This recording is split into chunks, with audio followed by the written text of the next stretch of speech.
let's start with the most serious one, and then we'll move to the fun ones. What are you doing with your face? I was trying to do like the eyebrow thing, like you seen The Rock do the eyebrow thing. I was trying to Why? do that. Oh, Why? sorry. Why are you trying to do that? Because I'm trying to separate myself. I don't feel like I've done enough this episode. So you thought the rock eyebrow thing would be the way to separate I yourself? mean, it was a trial and error thing. Obviously, it didn't work. Let's move on. First topic.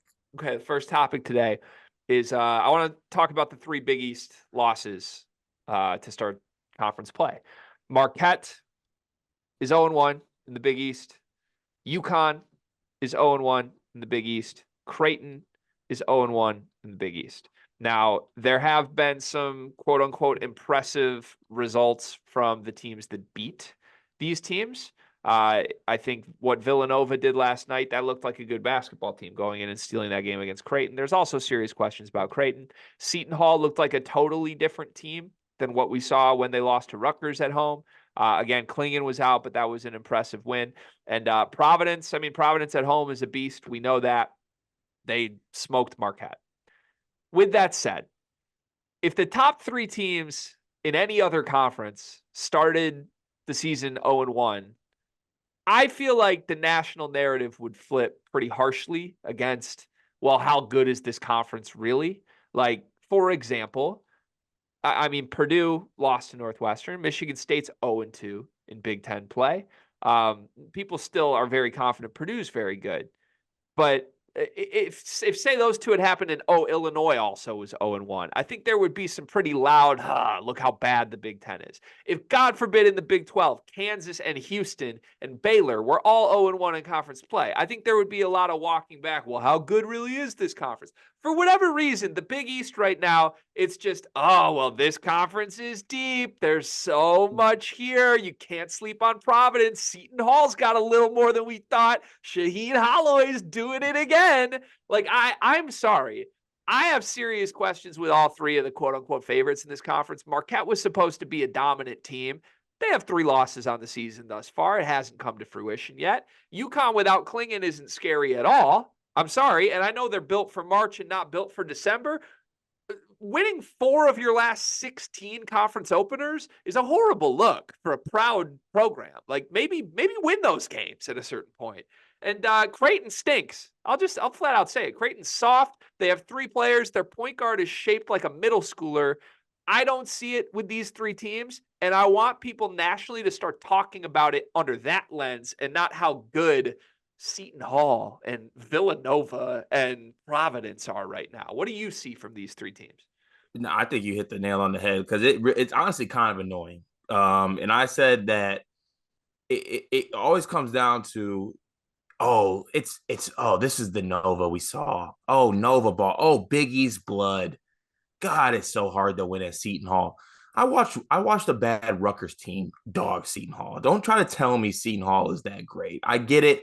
They beat UConn. Kling was out. They played well, but let's not act like they're some powerhouse. And that really is the narrative. It's all, oh, Big East. That just is what it is. It's hard to win in the Big East. It's never like, oh, it's never hard to win the Big Ten. Oh, it's never hard to win in any other conference.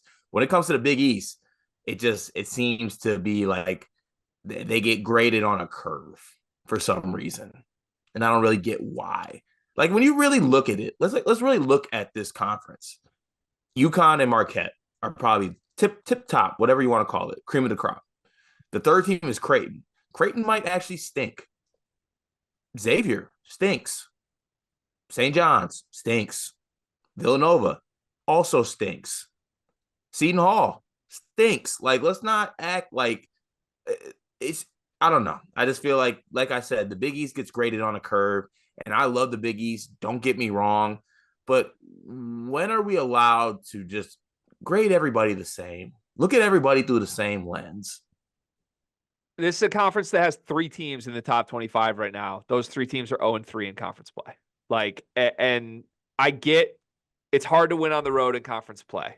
It's not that hard for great teams to win on the road in conference play. I don't care where you're going. Like, it's not, if you're a great basketball team, it's not hard. And that's my thing is I think UConn and Marquette are both good basketball teams. UConn, when healthy, is probably a great basketball team.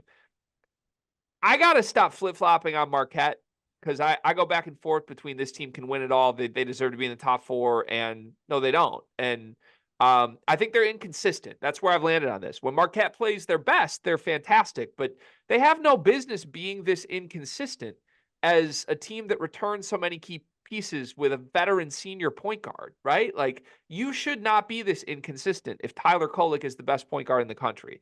And they are. Like, when they don't show up, they really don't show up. Like, they got outplayed by Wisconsin from start to finish, outplayed by Providence from start to finish. Those teams are not that good of basketball teams. Like, you've got to be more competitive in those games if you're a serious national title threat. UConn, I'm willing to blame it all away on the Donovan Clingan injury, but still, even when Clingan was healthy in that game, like they let a big run happen for Seton Hall.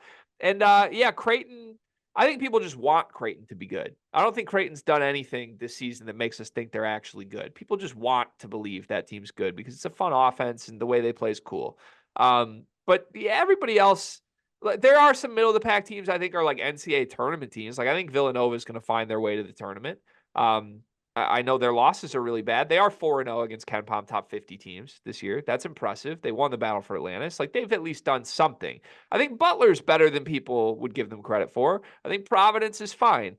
But you can't be a conference that has 3 teams, literally 3 teams in the top 25, and those 3 are going to drop the ball in conference play against teams that are bubble teams and have the narrative flip to, well, this conference is loaded. No, this conference isn't loaded. It has 3 teams, and those 3 teams aren't as good as people are making them out to be.